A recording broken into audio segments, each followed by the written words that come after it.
think someone should pick you up, a friend or relative, and take you to the hospital. I'm like, why? And they're like, just do it. And so I went, I saw someone, and within an hour and 20 minutes, I was admitted to the 5th floor of the hospital. Life is not linear. It's a magnificent dance that invites us to be more than we can imagine. But that doesn't mean growing is easy. I'm George Clemente, and welcome to Tough Transitions. In this podcast, I'll share stories from my own life and the stories of others so you can fully accept yourself and rewrite the way you see the world, to stop holding yourself back from your best self and your extreme power. This is your path. Your life is unfolding exactly the way it was intended. Learn how to connect your heart, listen to your voice, and free yourself from limitations and expectations so you can claim your true, unlimited potential. Welcome back to another episode of The Art of Tough Transitions. I'm George Clemente, and today I got an amazing interview for you. Savio Clemente is a man who has overcome a lot of things in life, and stage 3 cancer is one of them, where he's gone on to help others find the meaning in their why and cultivate a resiliency in their own mindset whenever they're finding tough times in their life. He's also recently published a book called I Survived Cancer and Here Is How I Did It, where he interviews 35 cancer survivors and talks about their journey in hopes of connecting the dots to those sticky parts in our nature that matters. Now, this conversation was important to me because if you've been listening along on my journey, you know that my dad is currently deep within cancer and we don't know how long he has left. And my goal for today's interview is to help you see that life is so precious and that time waits for no man. So go out there today and get what you want, because your life and story matter. So Savio, welcome to the show, man. Thanks, George. I really appreciate you having me. Tell me a little bit about that story and kind of how it got you to help others. Yeah, so my cancer story started in July of 2014. I was actually on a trip with a friend to London and Amsterdam. I noticed my bed sheets at the hotel were drenched in sweat, and I didn't really think much of it. I thought maybe something I ate or the weather. Came back, and then I noticed a few more days of literally drenched night sweats. It was like that bad. And then my stomach started to get distended. So I went to go visit a naturopath. So I've been seeing a naturopath for like 10 years prior. He basically analyzes my blood, tells me what vitamins to take every year, keeps me on the straight and narrow. I've never been anti-medicine. I've just been not someone to take medicine in general unless I have to. But he looked at my values, my blood values, and he's like, something is massively wrong here. He's like, I can pinpoint 3 different things, but I think you should go into, mainstream medicine and see what they say. So I ended up getting a sonogram. They would not let me leave the office for like an hour and a half. And I was like, what's going on? I'm a grown adult. And then after about an hour and a half, they came back and they said to me, I think someone should pick you up, a friend or relative, and take you to the hospital. I'm like, why? And they're like, just do it. And so I went, I saw someone, and within an hour and 20 minutes, I was admitted to the 5th floor of the hospital. And then I was told about a day later, they had to put a nephrostomy tube in there. So my stomach started getting really, really big. I am genetically a cis male, so I knew I wasn't pregnant. So of course I knew that wasn't happening to me. I make that joke because I'm trying to add some levity here. And they told me, I heard nurses whisper that they're going to transfer me to the 7th floor, which they call the cancer floor. So I had an inkling. And then after they put the nephrostomy tube, they told me about like a day later that I had diffuse large B-cell non-Hodgkin's lymphoma, which is short for DLBCL. It's a blood cancer. It affects about 70,000 individuals yearly. Wow. Thank you for sharing that. Oh, it's giving the chills. I don't even know where to start because, my dad, he didn't have such a drastic change like that, but all of a sudden, they said you getting weaker and getting sicker. It started with, he had a prostate cancer. He thought he defeated it. And then it was like somehow carried over to colon cancer. Then over the last few years, he's been kind of deteriorating and going through that process. And it's been an extreme, both sides of the ends to see here. I see a man, fighting for his life, fighting against things. People told him that basically he was supposed to be gone by now. And he's outlived that. But we see him dwindling away, and it's been really tough. So you wrote a book on it, and it has been your life for almost 10 years now. Where did you start to say, okay, like I need to do this for myself? Like, I'm not going to give up. Yeah. So my story really, just fast forward, I was in the hospital for 2 weeks. 3 days before I left, they told me, the medical director said to me, "You're really sick. You need to start chemo." And she's like, "If you don't, I don't really think I'll be able to talk to you anymore, if you know what I mean." And so I started chemo. I did a bunch of integrated modalities. And my story goes, I was able to beat it in 4.5 months. I've been since cancer free for about 7.5 years. And I promised myself, after 5 years of hitting the remission mark, there's a 5-year mark. It's not guaranteed, but it's a strong indication that if the cancer does not come back, then it may never come back. But that's not a guarantee. And I promised myself, if I hit that 5-year mark, I would do something with it. And so I made coaching. So I'm a board certified wellness coach. My niche is cancer survivors. That's who I coach. I help them overcome the confusion, gain the clarity to get busy living in mind, body, and spirit. And I pitched the idea to my editor about doing a cancer survivor type of series. It was called "I Survived Cancer. Here's How I Did It." It got such an overwhelming response. We got over 200 and plus responses. I interviewed 175 of those individuals, and I chose 35, including telling my own story with my new book, which dropped on February 22nd, about a month and a half ago, and it hit the bestsellers list. For me, I wanted to tell a survivor story. I wanted to tell the story of individuals who found some way to overcome. And this is not negating the fact that I've lost many people to cancer, friends, family members. But there's a whole bunch of stuff that happens to you as a survivor of cancer that people just don't understand. They think you're lucky and you should go about your ways. But there's mindset issues that come up. There's emotional core issues that come up. The fear of reoccurrence comes up. Any little thing is like a big deal. And also this idea of like survivor's guilt, right? You're just sort of guilty. You feel guilty in a way. For me, a lot of the emotion surrounding cancer was shame. I felt a lot of shame around cancer. I felt like to some degree I brought it onto myself. I know that sounds strange. And so to this day, my extended family still doesn't know I had cancer in 2014. Only my mom, dad, 2 sisters, their significant others, and their kids. And of course, the book launched about a month and a half ago. So I'm sure most of them will find out. So let's walk that backwards a little bit. Prior to 2014, what was Savio's life like? What was he doing? It's so interesting you asked that question, because physically, I think I was doing all the right things. I saw a naturopath. I was doing vitamins. I'm a longtime meditator. I've been meditating for about 20 years. Started off as 5 minutes a day, then went to 20 minutes a day. I did red light therapy. I did acupuncture, infrared saunas. I was kind of like a mini biohacker in a way, eating the right foods, hormone free, organic, etc. But I think emotionally, and also I wasn't really in a good place. So I was in a business with 3 other individuals. It ended not so positively. And I think I carried a lot of that and didn't really express myself regarding that whole situation. So I take onus of that. And I think I'm not saying that's the reason for the cancer, but I think that added to the confusion. And I was someone who would rarely get any sleep. I felt like I needed to work to make things happen. And so I think I added a lot more pressure and undue stress to my life. Sure. It's like a shadow side to our life, A-type personality, go. There's always a darker side to it, and something that is opposite of what happens. And what's very interesting to me is that you said, inside you felt emotionally like stuck, whatever. And Louise Hay, she's the queen of affirmations, queen of that. She always she really writes about and talks about in her work over the last 30 or 40 years, like how she found people, not necessarily the cause of cancer, but how related it was to what you said, like not being able to express what you felt, hiding behind shame and all these things in relation to people who had cancer. It's very interesting. I'm curious as to what your take might be on that. Yeah, I interviewed 170 cancer survivors. So their stories were, I pretty much know all of them, especially the 35 that I highlighted. I don't know if I got a lot of backstory in terms of how their life was, but most of them, since coming through the cancer survivor sort of journey, as I call it, really can pinpoint areas in their life where they needed to do better. And so I think it afforded them some level of transformation and I say this very sensitively because I had a blood cancer. I did not have breast cancer. My breasts were not physically removed. I did not have throat cancer.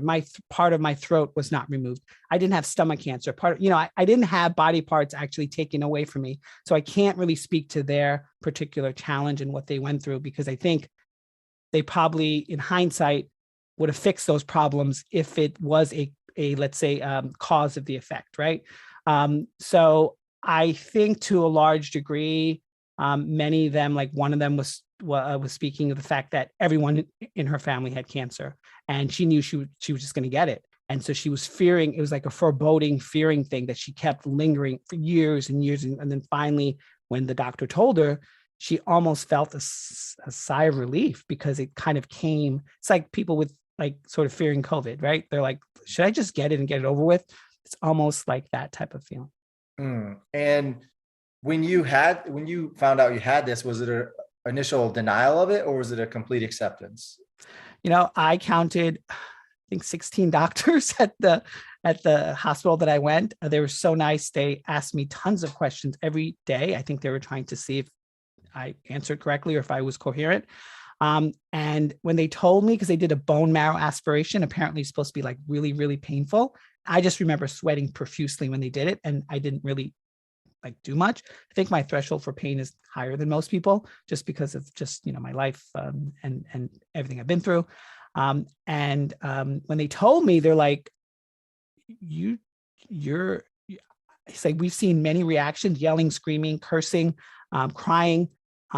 You're just like not. I'm like, well, what? I'm like, that's not really my personality. Like, what am I supposed to do? Like, break down? That's not going to solve this issue or this problem. So I was more focused on sort of the challenge and what I need to, do and show up on. And I felt like if I was armed with my phone, with my cell phone and the internet, I was able to get at least some of that done, which is the research.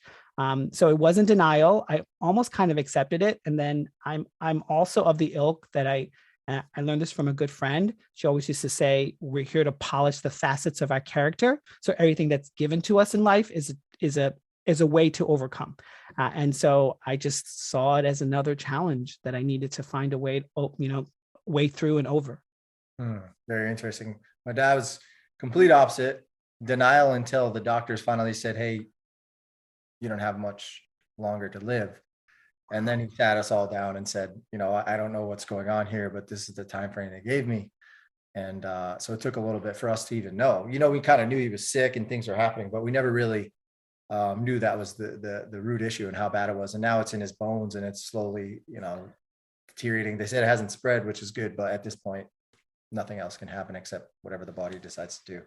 It's very interesting because I know people who have denied it, and some people like you have accepted it. So if someone's in this situation and they're finding themselves in this scenario where they're understanding more or learning about more, like, what do you say to a person? Like, how do you consult? How do you coach? I think for me, I think that the number one key, so I coach cancer survivors because that journey of finding out is not something I think I'm skilled in or something I can separate self from, right? So I would first say, learn and understand exactly what the doctors are telling you that you have. Like, what is the strengths? What is the weaknesses of this particular cancer? What is the new studies? I created a Google alert. I knew everything there was about DLBCL, literally from the get-go, day 2 of when they told me I had cancer. And so I think that's the number one step. I think the second step is what I do a lot of, which is sort of the mind-body connection work. It's sort of figuring out what your body's really trying to tell you or show you or feel into that. And that's a very scary thing for most people. So I'm not expecting people to do it right away, but I think being silent with self really helps, and figuring out, okay, what's happening, and is there ways that I can find just a way to move forward or a way to make it better? Or if I have to lean on people, can I ask them for that? Because as a cancer patient, I didn't ask anyone for anything. My mom volunteered, my dad volunteered, everyone else wanted to help me, but they also knew my personality. I was not someone who really asked for help for a lot. So I would say it's like reassessing that. And then a large part is beyond, like, cancer is a very physical thing. It attacks the organs. So you have to like dig deep and figure out what's happening emotionally, what's happening mentally, what's happening vibrationally. Like when you're around the doctors, when you're around your family members, what's happening there? Like if you a lot of cancer survivors have dreams, like what's happening astrally, like in that sense. Because cancer is just not only a physical thing. It's really, it tries to attack you and kill off things, but it's also, I think, a primer for something maybe deeper that you need to unearth or see. Yeah, I love it. And so what I heard is that there could be a bigger reason behind it, but there could not be, right? And you have to learn to, as hard as it may seem in the moment, when you can come to a place of acceptance and you could be a little bit more aware of what's happening and possibly kick this thing's in its ass, right? But by fighting it, it's not going to help. No, I mean, there was a contributor of my book, and I love how she worded her experience. She had cancer when she was really young. And I remember one of the phrases she put in the hospital, she had like 8 or 9. And she was saying, "Mommy, am I going to die?" And, her mommy said, "No, you know what? I'll see you on the other side when this is over. It's fine. You'll be okay." And the way she worded it was, I have a strong faith. I know where I'm going if it doesn't go the way it's supposed to go, but I still want to be here. And I really loved the way she phrased that, because to a large degree, her faith, her spirituality really allowed her to feel to some degree at ease, even though there's chaos in and around her physical life. I love that. That's beautiful.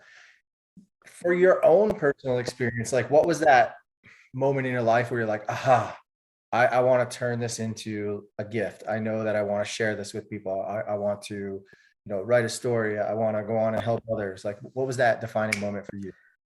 Yeah, George, my background is IT. I would build websites. I did project management. I was very good behind the scenes.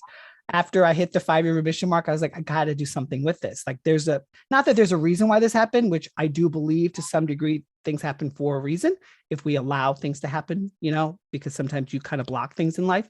And I just remember taking classes. This is like before COVID, right? I remember just taking classes and thinking, I don't know where I want to go. And I remember seeing things like life coaches and like not laughing, but thinking like, I could never be a life coach or I would see people doing it. I'm like, their life is like chaos. And I realized through this process so I'm a wellness coach, not a life coach per se, that I just need to be a few steps ahead of people in order to help them, or help or assist in that process of change. And so for me, it was a conscious decision. I didn't know exactly what it was, but I also knew I was good at certain things. I was good at telling stories. People tell me I'm very sort of articulate with my cancer journey itself. So I was like, I knew there was something there.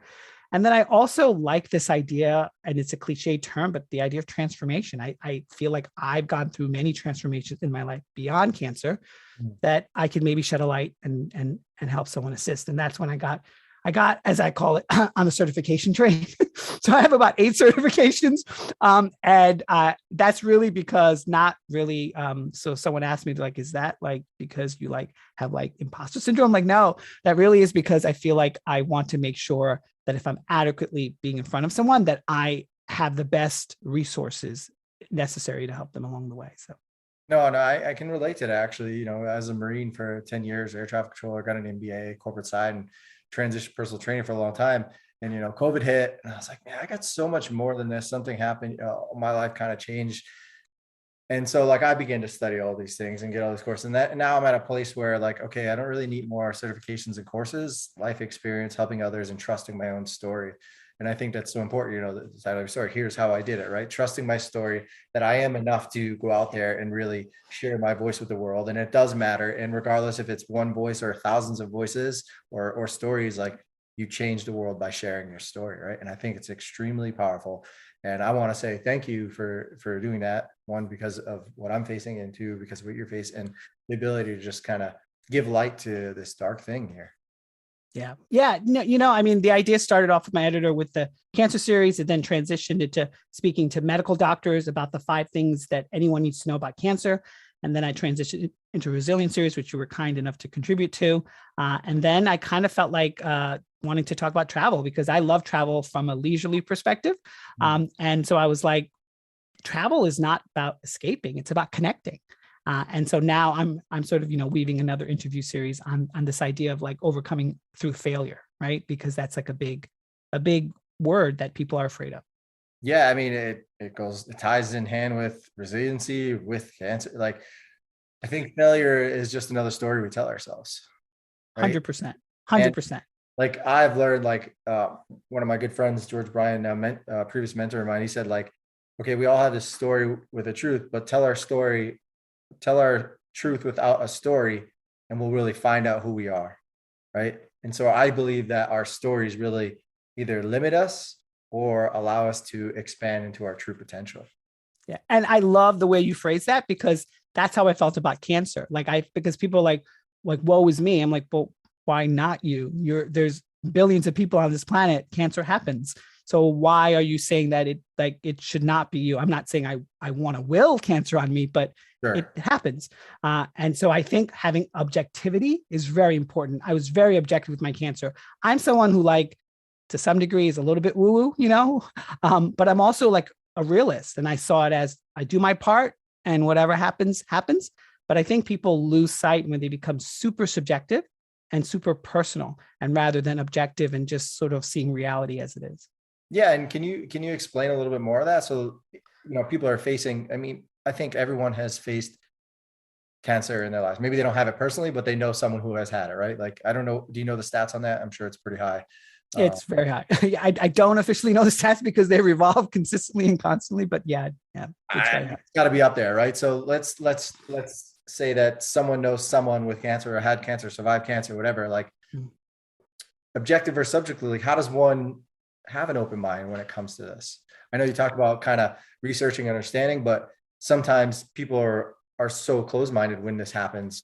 Can you explain your experience or from your years from, you interviewed hundreds of people?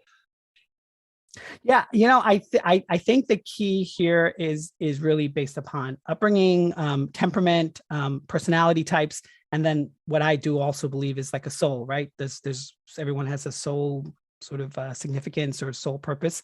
So that's very complicated. No one really knows the answer to that. So I think to a large degree, I think people just need to step back a little bit and look. So I saw two things. I saw Savio in the hospital for 2 weeks. His physical body is completely, like, at this point, basically dying. It just is. But I'm more than that, right? I'm an emotional being. I'm a spiritual being. And I'm definitely not, like, in terms of my own spirit and zest for life, I'm definitely there.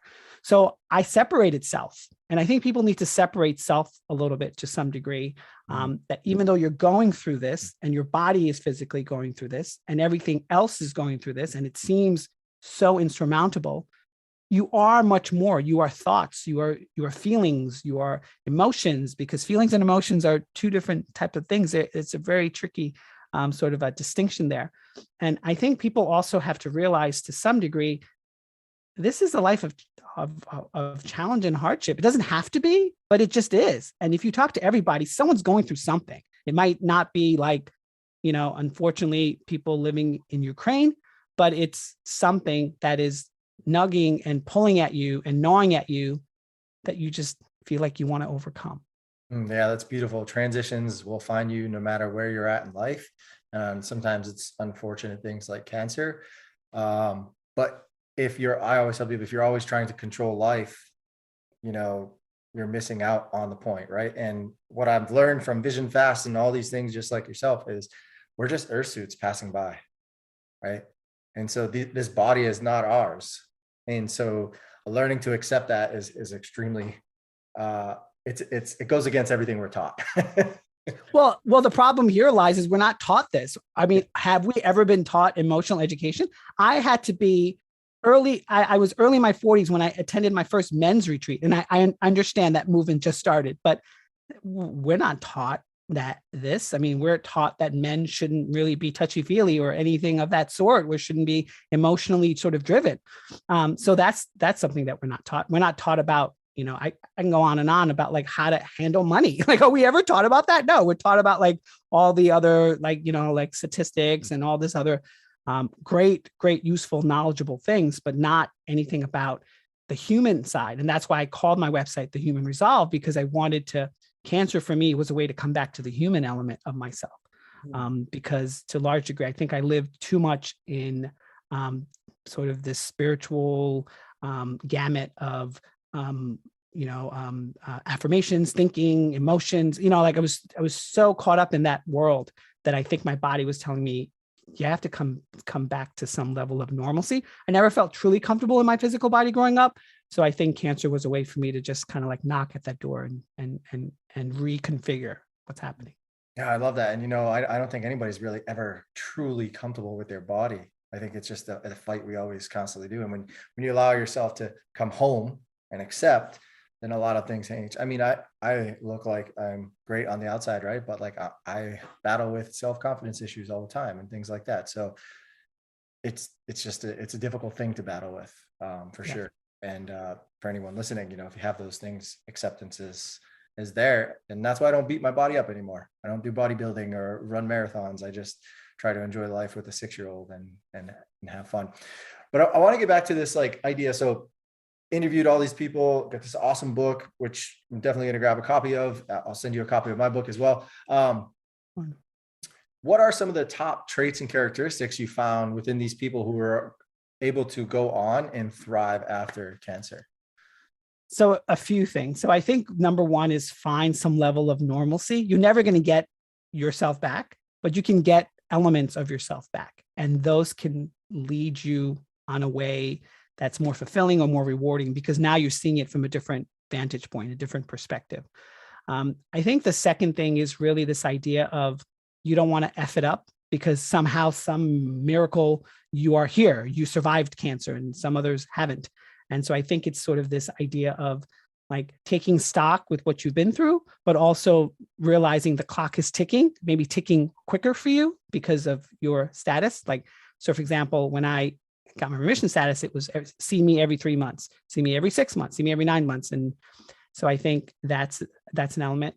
And I think really the third one is sort of this sort of feeling or sensation of feeling like you want to find ways to have a legacy or make that legacy meaningful. And so a lot of the people who came through the survivorship journey did something with their cancer in terms of either cancer charities or, someone has like a, where like they, like dress up women who have, deformities or things happening to them because of the cancer itself.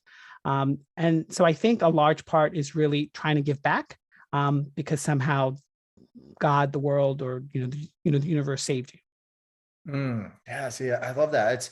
It's so interesting. I found that also in my own crazy journey, the more that I give, the better I feel, and that's why I write. I don't know if you as writers, like a lot of writers don't make money. Like I'm not making a ton of money off my books. Like I didn't do it for that. I did to share my story, to give back, and I'm writing book number 2 on it, and it's very powerful. It makes me feel good, and I think giving is definitely something that helps heal the heart for sure. It's just one of those things we're also not taught. Like I want to get, but what about being able to receive and also give, from a different perspective? It's powerful. Yeah. I mean, one of my mentors always asks towards the end, he's like, what can I do to help? And I actually took on that same question. That's kind of how I end every Zoom call. I said, thank you for this, but is there anything I can do to help you? And most of the time, quite honestly, people don't know what to say to that because most people don't want help. I mean, I'm included in that, but I'm trying to change the story and change the narrative in my own life. And it's also really difficult to understand your needs and wants if you've never had a chance, right? And so if you're an A-type person, always go, chances are you're always doing work for others, doing something for others, but never really able to sit back and receive compliments or take in whatever the world wants to show you. And we did that last week in a mastermind.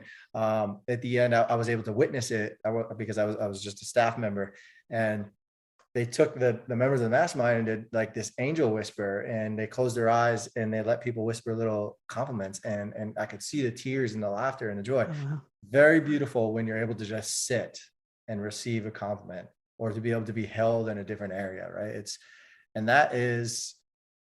It's a beautiful part of being human, and something I don't think we take in as much as we need to. Well, I mean, that's what I love about your story is that you come from a very masculine, dominant, the Marines, and then you found a way that life showed you a way and then you sort of explored that. A lot of people I know, if I even mention the word meditate, it's getting better, but they're like, are you kidding me? Sitting with myself for 5 minutes? Like, I can't do that. So I often say it doesn't have to be 5 minutes. Could it be 10 seconds? Like, could you just do a body scan? Could you just breathe into your body or different body parts? And they're like, oh, I think I have 10 seconds. I'm like, I hope you do. But yeah, I think it's a work in progress, and you have to be committed to wanting to know yourself. And I think that's what really helped me with my cancer. I knew myself really, really well. So the news that I had cancer didn't shock me as much as maybe someone else who is not really in touch with themselves. Like I've been not a loner, but I've been someone who's very comfortable by myself, traveled 6 continents by myself. I've gone, I've had many experiences by myself. And so I just, to some degree, I should have let people in with my cancer journey, but I saw it as just me and cancer. Hey man, I'm not gonna, but we know what happens. We could, whatever. Like you did your best with what you could, and it turned into a fucking book, man. That's amazing. That's right? true. And I did the process of it. And writing a book is extremely vulnerable. It's extremely tough. It's all of the things, and it's an incredible milestone. And I'll give you the advice that I didn't take at the time, but I hope you take in and celebrate this amazing moment, because I don't get October back, man. That's true. Like I published my book end of September. When October, I went immediately to the desert in a vision fast. Didn't accept like people wanting to help me like create events and all that stuff. I don't get that time back. And so take that time in, because I know it can be difficult to accept, like, wow, I wrote a book. That's amazing. What's next, right? Well, what was also crazy too is like literally I woke up the next morning and my book promotion team said I hit bestsellers list in 3 categories. I'm like, what are you talking about? Yeah. And so I scheduled a spa session. I literally like locked the whole day, and I'm like, I'm just gonna do a spa session the whole day so I could just be calm with self. So I love that. Yeah. I mean, Amazon has a crazy algorithm, and you hit it, and then you're like, oh, what happened? And now it's like, now my book is in the deep waters of Amazon somewhere. Who knows? It could always come back. It's a fun process, but yeah. So that's amazing. What are you most excited about in life right now? Like about the book, and what's your main mission for the book? Yeah, so a couple things. So I'm also a syndicated columnist. I covered CES, I covered South by Southwest, I covered the Global Wellness Summit. There's a couple of more events coming up. So I'm supposed to go to Jordan. I'm sort of doing the prep for it. Might be going to the UK to cover some wellness. So wellness is my main beat. I also cover tech as well, like digital tech or health tech as well. So I'm excited about sort of making those partnerships. So I think I mentioned before we started, The Wrap, which is a Hollywood a news website, picked up the story because one of the contributors, his name is Rob Paulson. He's a voice actor for Animaniacs and Pinky and the Brain, and he had throat cancer, which is interesting because he's a voice actor, but he overcame it. He's a survivor. So they featured him in excerpts from my book. I'm really excited about, there's a couple opportunities coming for bulk book sales. So I'm really excited about looking at that. I'm trying to do a book tour. So I'm considered immunocompromised technically. So I'm just making sure that if I do a book tour, that I'm adhering to policies and protocols that are safe and in line with, my health status as well. There's about 3 or 4 more articles coming out in different, websites. So it's really about exposure. But I told my editor, look, you're an author, I'm an author. Of course we want book sales. That's like huge. But my book is a mission-driven book, and I really want that book to stand for itself, which is telling the survivor story and honing in what mostly all the survivors told me. Cancer is not an immediate death sentence. It doesn't have to be. It can be, but it doesn't have to be. And I'm just here to just show a way and offer hope. And if I saw that book, my own book, on day 1 of my oncology office, it probably would have put me on a different emotional journey than what I went through. I had to unpack things years later. And I thought I was like a feeling sensitive, like I'm a Pisces, Aquarius, all that astrology stuff.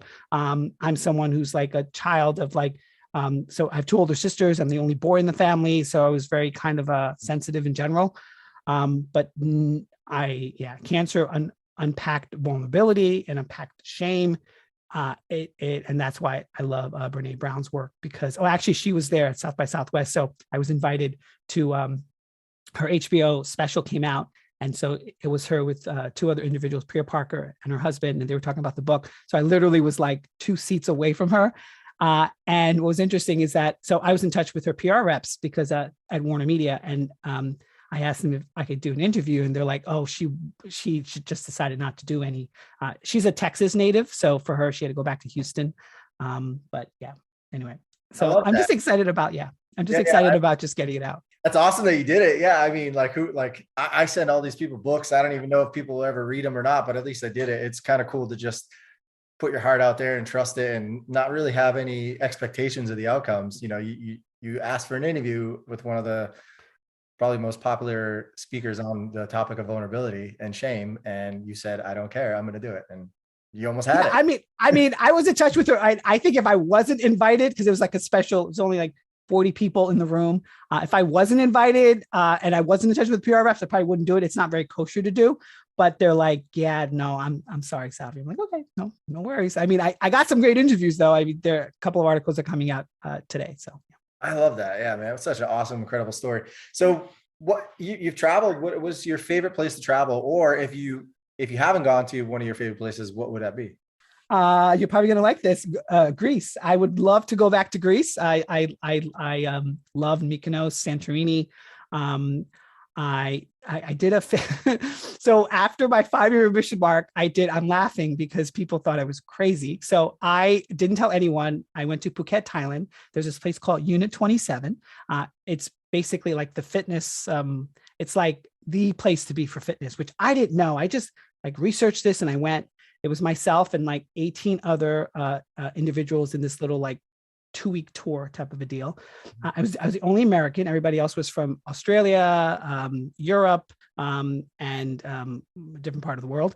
And 2 workouts a day, morning and night. We also had this challenge where we had to climb up 2.9 miles to the Great Buddha in the hot sun with a partner with 40-pound kettlebells on each arm. And the guy said, no one not finishes this. I don't think it takes you 5 hours. You're going to finish. I finished with my partner for 3. We did in like 3 hours. I lost, I think, 4% body fat. And I was like, literally like Instagramming all that. And people were like, only you would go to a fitness challenge after you survive cancer. Like, what is wrong with you? You're supposed to be like sunning and relaxing. And I'm like, yeah, this is my idea of having the zest and zeal for life. I survived this. I'm alive. And so I want to do something I've always wanted to do. I've always wanted to do like a fitness retreat. And so I'm here doing it. And now since they launched in Qatar, so it's like really popular. So, yeah. I love that. That's awesome. If you could be a song on repeat right now, what would that be? Oh my gosh, a song on repeat. That's a great question. You know what? It just comes to mind right now. It's Miley Cyrus. I think that phrase in it where it's like, it's all about the climb. That's really how I feel life is for me. I mean, it's always been a way. I feel like in every challenge that I've tried to overcome, I found a new understanding of the human experience, of the human condition. So it's made me stronger. I don't want those things to ever happen again. But so it's probably would be that phrase. I forget what the song is called. It might be The Climb, but yeah. All right. One last serious question for those facing like tough times, difficult times, feel like they have nowhere to go, whatever it is that they're facing. Did you give one advice from your heart to them for those listening? I would say you should really try to find ways to resource your inner wisdom. So if you're not comfortable with doing that physically with yourself, write stuff down. Journaling or thoughts or just even like recording your voice and how you feel today. I think it'll just give you some clarity. I think what I hope for everyone, including my own self and my own life, is clarity. Clarity really will set you on a great path to understanding and to also loving yourself and others. I love it. I love it, my friend. And you said your website, is that the best place for someone to contact you in your book? Those two things? Yeah. So my website is called thehumanresolve.com. You can find out all information. I dropped season 3 of my own podcast. So I'm doing something different with the Resilience series, which is, it's going to be a surprise for most people. And then also my book is there. And my book website is called isurvivedcancer.co. In there, you can look at the book trail, you can look at excerpts from the book, and you can look at some of the coverage that I received from it as well. Awesome. We'll get all that linked. Well, thank you very much for your time. I appreciate you sharing your story. It means a lot to me. I definitely can connect a little bit better with my dad after this, and I really appreciate it. So thank you, my friend. Thanks, George. I really appreciate it. Did you just like what you heard? And make sure to check out my book, Nowhere to Go, Navigating Tough Transitions. It's available everywhere books are sold. You can also now get it from me for $1 digitally at theartoftoughTransitions.com, where you have an option to upgrade to a 5-day masterclass to really help you break free of the limitations and expectations of the world so you can tap into your true potential. Because what are you waiting for? Life is this magnificent dance that invites you to be more than you could ever imagine, but only if you give yourself permission to be open to the many tunes in front of you right now. Thanks for listening. Share it, review it, and I'll see you around soon.